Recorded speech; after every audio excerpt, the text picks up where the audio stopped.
Hello, everyone. It's me, Mrs. Gronert, and today we're going to be practicing spelling words with the E sound. Let's take a look.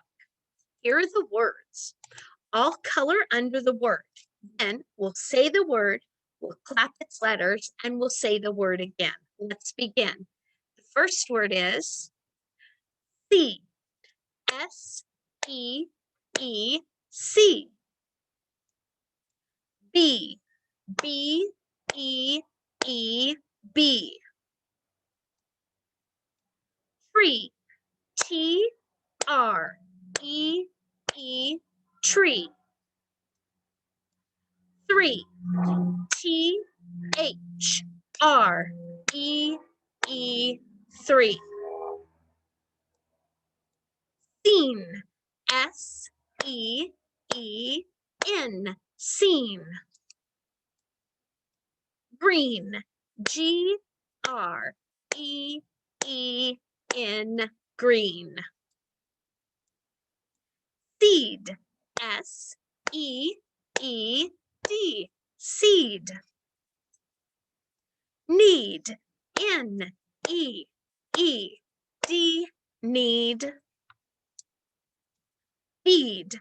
F-E-E-D. Feed. Bleed. B-L-E-E-D. Bleed. Seep. S-E-E-P. Seep.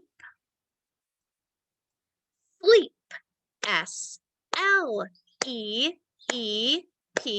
Sleep. Deep. D-E-E-P. Deep. Beep. B-E-E-P. Beep. Keep. K-E-E-P. Keep. And the last word is sheep. S-H-E-E-P. Sheep. Great job, everyone. Thanks for spelling with me today. Remember, the more we practice our reading and spelling, the smarter we get. So keep on practicing. I hope to see you again soon.